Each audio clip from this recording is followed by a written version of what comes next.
ça fait un certain temps. Attends. T'es revenu? On tourne encore des vidéos? Et depuis quand? Depuis aujourd'hui. Ah bah moi j'ai cru qu'on avait arrêté définitivement. La dernière fois c'était pendant le Covid. 5 ans et 5 mois depuis la dernière vidéo.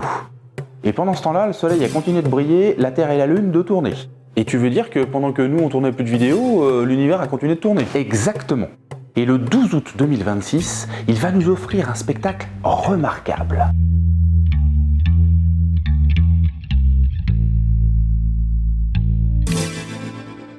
Le 12 août 2026, le soleil va disparaître. En plein jour. Plutôt en début de soirée même. Mais c'est pas la fin du monde. C'est juste une éclipse. Comment ça, juste? Le soleil va disparaître et t'appelles ça juste une éclipse? Oui. Et dans cette vidéo, on va expliquer exactement comment ça fonctionne.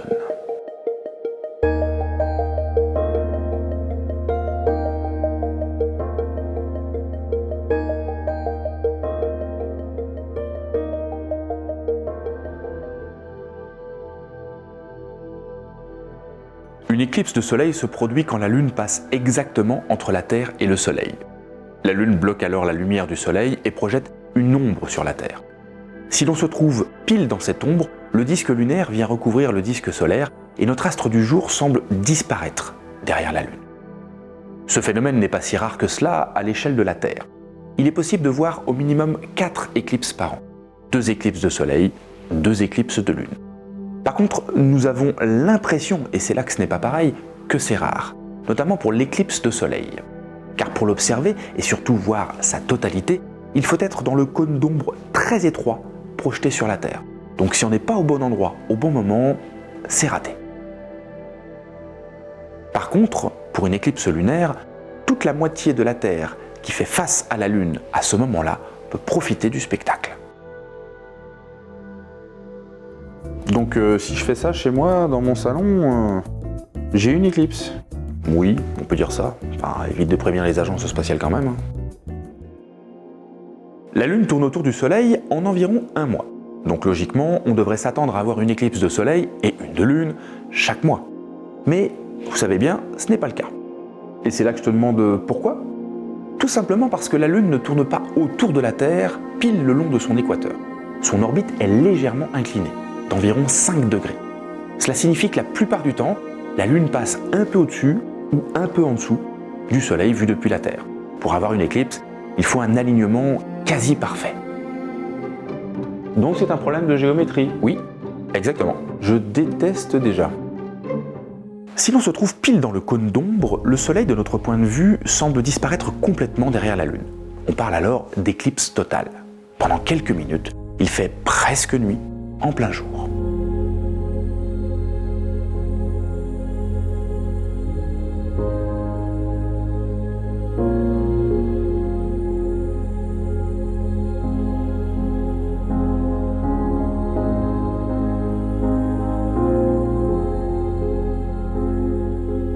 Mais si l'on se trouve hors du cône d'ombre, un peu à côté, la Lune ne cache qu'une partie du Soleil, de notre point de vue.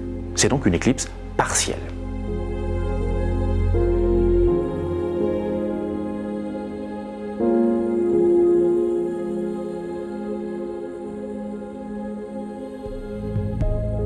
Parfois, la Lune est un petit peu plus loin de la Terre sur son orbite. Elle nous paraît donc plus petite que le Soleil. La Lune ne cache donc pas complètement le Soleil et laisse passer un fin anneau lumineux tout autour. On appelle ça une éclipse annulaire.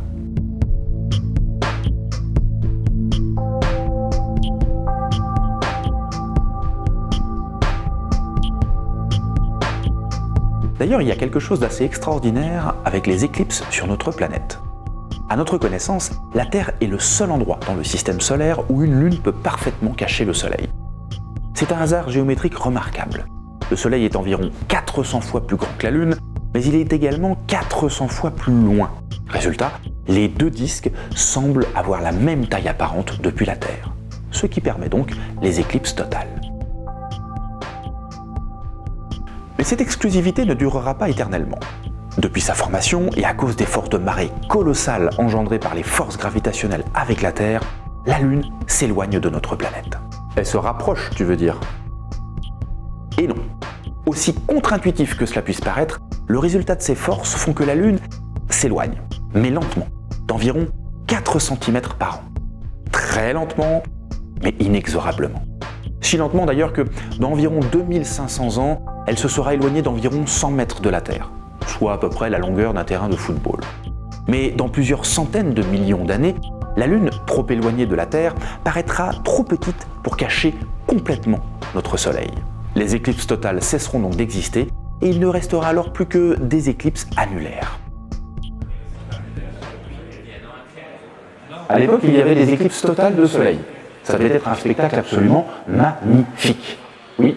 Mais pourquoi ils n'ont rien fait pour empêcher la Lune de s'éloigner? Oui, enfin, on fait déjà pas grand-chose pour la Terre et sa biodiversité, alors la Lune... Bref, passons.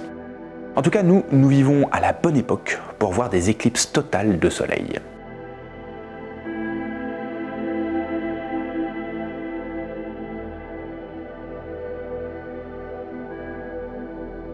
Sur Mars aussi, il y a des éclipses, mais elles sont très différentes.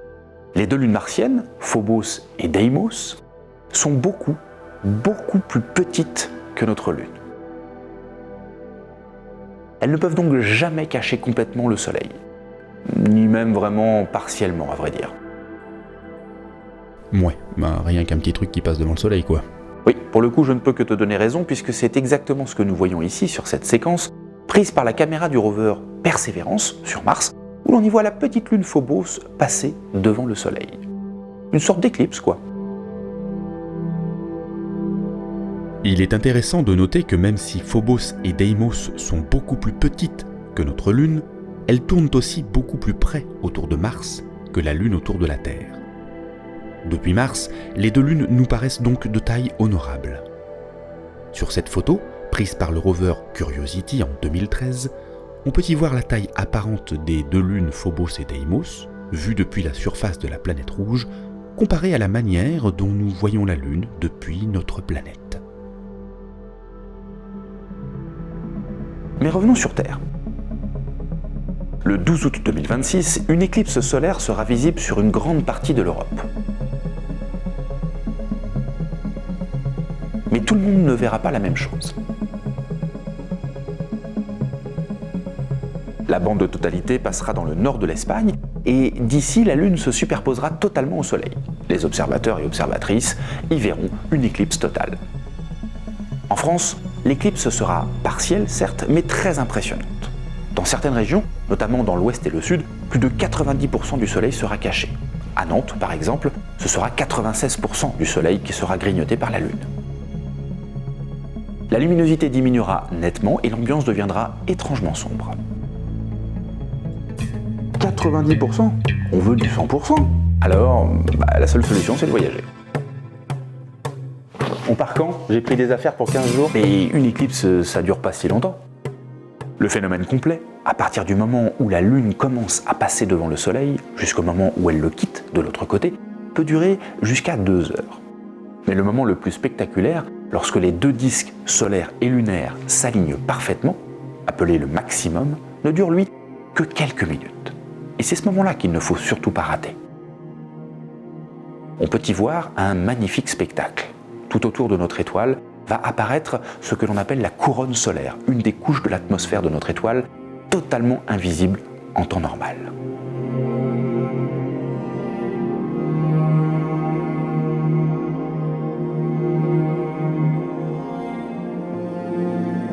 Regarder une éclipse sans protection revient au même que fixer le Soleil avec ses yeux. D'une part, on n'aurait pas l'idée de le faire tellement l'éblouissement est intenable, d'autre part, ce serait dommageable de manière irréversible pour nos yeux. Et ce, même si le Soleil semble moins lumineux. Et c'est encore pire avec n'importe quel instrument d'observation, que ce soit une paire de jumelles, un appareil photo, ou encore pire, avec un télescope. Voici ce qui arrive lorsque l'on pointe le Soleil au télescope sans filtre de protection. Les rayons du Soleil seront tellement concentrés en un même point que l'énergie, notamment la chaleur, sera suffisante pour enflammer le morceau de papier. Imaginez alors qu'à la place du papier, il y ait votre œil. Ouch. Avec ça? Non. Et comme ça, non plus. Ou comme ça. Alors toujours pas. Et non, pas le casque de soudure, ça sert à rien. En fait, le mieux, ce sera toujours d'utiliser une paire de lunettes d'éclipse, comme celle-ci par exemple. Elles sont aux normes de sécurité et elles sont à la fois souples, peu chères, très légères, et ça vous permettra donc de suivre tout simplement, en toute sécurité, le phénomène d'éclipse de soleil. De la même manière, vous avez également des filtres solaires que vous pouvez acheter à l'unité, sous forme de feuilles A4, que vous découpez au diamètre de votre instrument, et moyennant tout simplement un petit dispositif ici en carton, c'est un ancien calendrier que j'ai découpé et avec un peu de scotch, vous pouvez faire le tour de votre diamètre de paire de jumelles par exemple. Il existe également, pour observer en toute sécurité le soleil, des filtres adaptés directement au diamètre de votre instrument, donc ils sont un petit peu plus chers, mais généralement ils durent un petit peu plus longtemps et c'est pas du tout dédié uniquement aux éclipses, vous pouvez observer le soleil en toute sécurité quand vous le voulez. Ne jamais, bien évidemment, regarder directement le soleil, que ce soit avec nos yeux ou aux instruments d'observation, si vous ne possédez pas les filtres adéquats. Vous avez pu voir les dangers réels de cette observation. On peut également utiliser des dispositifs encore plus simples, comme un sténopé ou encore une boîte à éclipse. Moyennant quelques petits outils, vous pouvez vous fabriquer quelque chose qui vous permettra de regarder en sécurité le phénomène, et vous pouvez même le faire avec vos enfants. Une éclipse de soleil, c'est donc simplement un alignement géométrique entre la Terre, la Lune et le Soleil. Un phénomène rare, mais pas tant que ça, totalement prévisible et surtout toujours spectaculaire. Le 12 août 2026, nous aurons donc l'occasion d'en observer une depuis chez nous. Et croyez-moi, ça va vraiment valoir le coup d'œil. La dernière éclipse totale de soleil visible depuis la France a eu lieu le 11 août 1999. On avait 12 ans. Il y aura de nouveau une belle éclipse partielle en France et totale dans le nord de l'Afrique, un an plus tard, le 2 août 2027.